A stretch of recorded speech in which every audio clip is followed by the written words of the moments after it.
ప్రియమైన సోదర సోదరిమణులకు, విలేకరులకు మరియు ఎలక్ట్రానిక్ మీడియా ప్రతినిధులకు మీ ద్వారా ఈ కార్యక్రమాన్ని రాష్ట్రమంతా వీక్షిస్తున్న వీక్షకులందరికీ కూడా జై భారత్ నేషనల్ పార్టీ తరపున అభివందనాలు.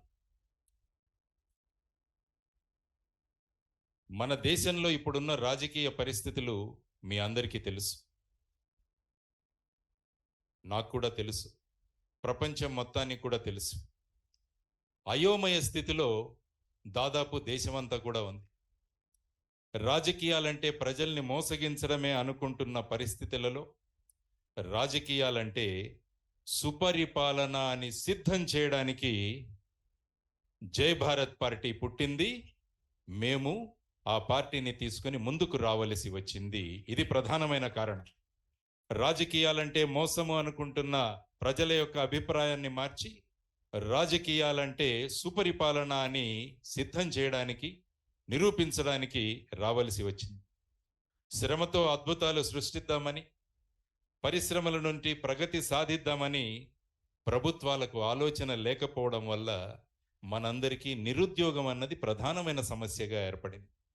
2014వ సంవత్సరంలో ఈ రాష్ట్రం ఏర్పడినప్పుడు ప్రత్యేక హోదా ఇస్తామని పార్లమెంటులో మాట్లాడి 2014 విభజన చట్టం వచ్చిన తర్వాత అందులో ప్రత్యేక హోదా గురించి ఎవరూ మాట్లాడలేదు.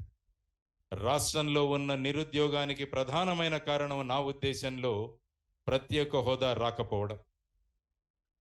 ఒకరేమో ప్రత్యేక హోదా వద్దన్నారు, ప్యాకేజీ ముద్దన్నారు. మరొకరు కేంద్రం మెడలు వంచి ప్రత్యేక హోదా తెస్తామన్నారు. ఇంకొకరు తలలు తెగిలి పడిపోయినా పర్వాలేదు కానీ హం లడేంగే అన్నారు. హోదా రాలేదు, ప్యాకేజీ రాలేదు, మెడలు వంగలేదు, తలలు తెగి పడింది లేదు. మనకు మిగిలింది నిరుద్యోగం. మన రాష్ట్రానికి మిగిలింది నిరుద్యోగం. ఇక్కడ చదువుకున్న పిల్లలు హైదరాబాద్కి, బెంగళూరుకి ఇటు వెళ్ళిపోతుంటే దాని గురించి ఎవరూ మాట్లాడలేదు. 3 సార్లు మనకు అద్భుతమైన అవకాశం వచ్చింది.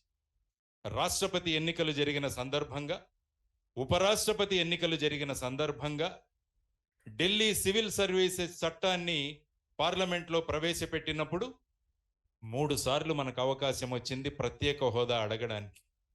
కానీ అడిగే ధైర్యం ఎవరికీ లేదు. కానీ మళ్ళా దాన్ని ఎలక్షన్ ముద్దాగా తీసుకొచ్చి మళ్ళా ప్రత్యేక హోదా కోసం పోరాడతామని మళ్ళా చెప్పబోతున్నారు.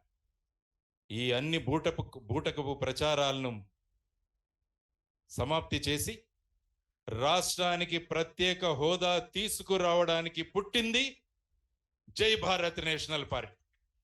ప్రత్యేక హోదాను ఎలాగైనా తీసుకొస్తాం మేము. ఎవరికి తలలు వంచము, ఎవరికి సాష్టాంగ ప్రమాణాలు కూడా చేయమని మీ అందరి సమక్షంలో నేను తెలియజేస్తున్నా. చట్టంలోని, రాజ్యాంగంలోని లోపాలను, లొసుగులను వెతికి ప్రభుత్వాలు దోపిడీలకు ఎలా పాల్పడాలో అని ఆలోచిస్తున్నాయే తప్ప ప్రజలకు ఎలాంటి సేవలు అందించాలో అన్న తలంపులు చాలా తక్కువైపోయాయి. వీరు వాళ్ళు తిన్నారు అంటున్నారు, వీరు వాళ్ళు తిన్నారు అంటున్నారు, వాళ్ళు వీరు కూడా తిన్నారని అంటున్నారు. వీరు వాళ్ళు తిన్నారంటున్నారు, వాళ్ళు వీరు కూడా తిన్నారని అంటున్నారు. వేరొకరు తిన్నారు అని బహిరంగంగా సభలో ప్రకటించి పర్వాలేదులే అని మద్దతిస్తున్నారు. ఎవరు తినలేని వ్యవస్థ ఎలా ఉంటుందో చూపించడానికి పుట్టిన పార్టీ జై భారత్ నేషనల్ పార్టీ. అవినీతిని అంతమొందించి ఎవరు ₹1 తినలేని ప్రభుత్వాలు ఎలా ఉంటాయో చూపించడానికి పుట్టింది జై భారత్ నేషనల్ పార్టీ. ఇది అందరూ గమనించాలి. మన దేశానికి 75 సంవత్సరాల కింద స్వేచ్ఛా స్వాతంత్రాలు లభించాయి. అవి ఎంతగా దుర్వినియోగం అయ్యాయంటే మనకు మనమే బందీలుగా మారిపోయాం. మనం బందీలుగా మారిపోయాం. మళ్ళీ మనం పూర్వంలాగా పరతంత్రంలోకి వెళ్ళిపోతున్నాం. పెత్తందారులను మార్చాం కానీ బానిసత్వం నడుస్తూనే ఉంది. పెత్తందారులను మారుస్తున్నాం కానీ బానిసత్వం నడుస్తూనే ఉంది. ఒకరు అభివృద్ధి అభివృద్ధి అని ఒక నగరం కట్టడం వైపే లక్ష్యం కేంద్రీకరించి అవసరాలను మరిచిపోయారు.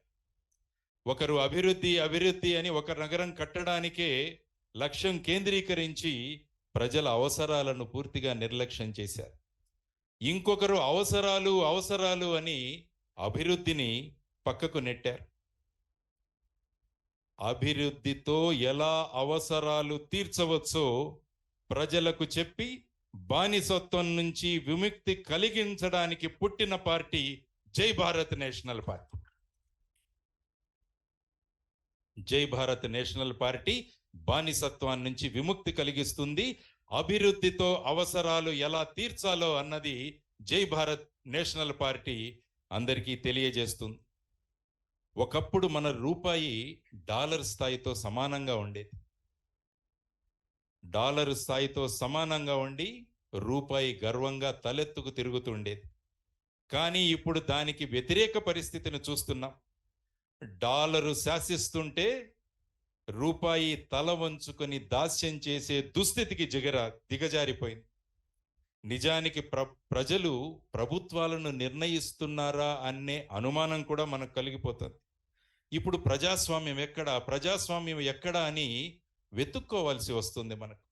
మనం పుస్తకాల్లో చదివిన ప్రజాస్వామ్యం, మనకు పెద్దలు చెప్పిన ప్రజాస్వామ్యం ఎక్కడా అని వెతుక్కోవాల్సిన పరిస్థితిలో మనమందరం కూడా ఉన్నాం. దీనికి పరిష్కారం కలిగించడానికే పుట్టింది జై భారత్ నేషనల్ పార్టీ అని మరొకసారి మీ అందరికీ తెలియజేస్తున్నా. గతంలో ఎన్నడూ లేని విధంగా మేధావులని, ఆర్థికవేత్తలని ఉక్కు పాదాల కింద తొక్కుతున్న దుస్థితి మనం ఇప్పుడు గమనిస్తున్నాం. సామాజిక బాధ్యత కలిగి నిర్మాణాత్మకమైన, సృజనాత్మకమైన విమర్శలు చేస్తున్న వ్యక్తులను నిరంకుశంగా జైళ్లకు పంపిస్తున్నారు. చాలా సంవత్సరాల నుంచి చూస్తున్నాం. ఇది నిస్సహాయంగా, నిస్తేజంగా చూస్తూ మనమంతా ఉండిపోయాం. రాష్ట్రంలో శాంతి భద్రతలు, మానవ హక్కుల రక్షణ చక్కగా ఉంటే మేము రావాల్సిన అవసరం ఉండేది కాదు. అవి లేవు కాబట్టి వాటిని దారిలో పెట్టడానికి పుట్టింది జై భారత్ నేషనల్ పార్టీ. శాంతి భద్రతలను, మానవ హక్కుల రక్షణను కల్పించడానికి పుట్టింది జై భారత్ నేషనల్ పార్టీ. రాష్ట్రంలో ఒక్కసారి గమనించండి, మన రాష్ట్రంలో మరెక్కడా లేని విధంగా 1000 కిలోమీటర్ల సముద్ర ప్రాంతం కలిగి ఉంది. మన రాష్ట్రంలో సుమారుగా 1000 కిలోమీటర్. మీరు అనుకుంటే ఈ 1000 కిలోమీటర్లను గనక మనం చక్కగా అభివృద్ధి చేయగలిగితే రాష్ట్రంలో ఉన్న సగం జనాభాకి మనం ఉద్యోగ కల్పన చేయవచ్చు. ఉద్యోగాలు మనం ఇక్కడే సృష్టించవచ్చు. భారతదేశం, ముఖ్యంగా ఆంధ్రప్రదేశ్ అన్నది వ్యవసాయ ప్రాధాన్య రాష్ట్రం. అందువల్ల గ్రామాలలో పరిశ్రమలు గనక మనం ఏర్పాటు చేయగలిగితే, గ్రామములలో పరిశ్రమలు గనక మనం ఏర్పాటు చేయగలిగితే, గ్రామములలో వ్యవసాయ ఆధారిత పరిశ్రమలు గనక మనం పెట్టగలిగితే, ఫుడ్ ప్రాసెసింగ్ ఇండస్ట్రీస్ గనక మనం పెట్టగలిగితే ఎంతో ఉపాధి మనము గ్రామాలలోనే చేయవచ్చు. మన యువత వేరే ప్రాంతాలకు వెళ్లాల్సిన అవసరమే ఉండదు. అటు హైదరాబాదు కావచ్చు, ఇటు బెంగళూరు కావచ్చు, ఇటు వెళ్లాల్సిన అవసరమే ఉండదు. కాబట్టి ఇటువంటి అవసరాలు ఏది అని గుర్తించి దానికి సందర్భంగా ఏ విధమైన పాలసీ ఉండాలి, ఏ విధంగా మనం రాష్ట్రానికి ముందుకు తీసుకువెళ్ళాలి, ఏ విధంగా ఉపాధి కల్పించాలి. ఎందుకంటే కాలేజీలు పెడుతున్నాము, అనేక డిగ్రీలతో బయటకు వస్తున్నారు మన యువతరం. కానీ ఎక్కడ ఉపాధి అవకాశాలు? మొన్న విశాఖపట్నంలో జాబ్ మేళా మేము కండక్ట్ చేస్తే సుమారుగా 3000 మంది వచ్చారు. అందులో 75% మంది ఇంజనీర్లే. అంటే ఉద్యోగాలు దొరకడం లేదు, ఉపాధి దొరకడం లేదు.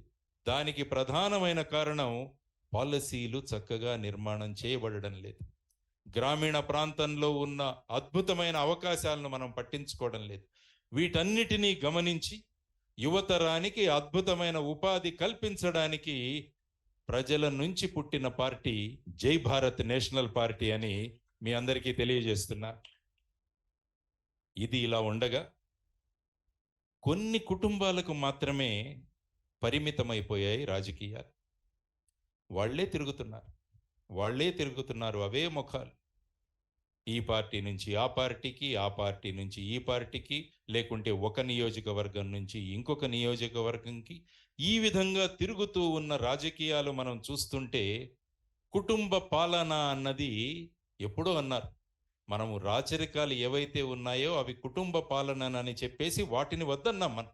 కానీ ప్రస్తుత రాజకీయాలు మొత్తం దేశంలోనే చూస్తుంటే మళ్ళా కుటుంబ రాజకీయాల దిశగా వెళ్ళిపోతున్నాయి.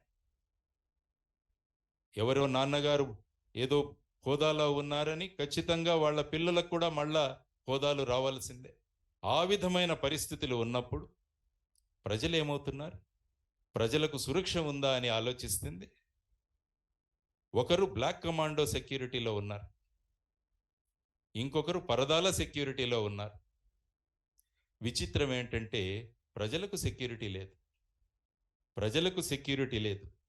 ప్రజలకు సెక్యూరిటీ కల్పించడానికి, ఒక సురక్షితమైన వ్యవస్థ ఏ విధంగా ఉంటుందో చూపించడానికి, ప్రజలందరూ కూడా హాయిగా శ్వాస పీల్చుకుంటూ శాంతి సుఖాలను అనుభవిస్తూ మరుసటి రోజు కోసం ఎదురు చూసే రోజులు కల్పించాలి. ఈ రోజు అందరూ కూడా ఒక రోజు గడిచిపోయింది అనుకుంటున్నారు. కానీ మేము అనుకుంటున్నది ఏంటంటే రేపు ఎప్పుడు వస్తుందా అని ఆతృతగా ఎదురు చూడాలి. మన పొరుగు ఉన్న భూటాన్ దేశం, అందులో ప్రజలందరూ కూడా ఎంతో ఆనందంగా ఉంటారు.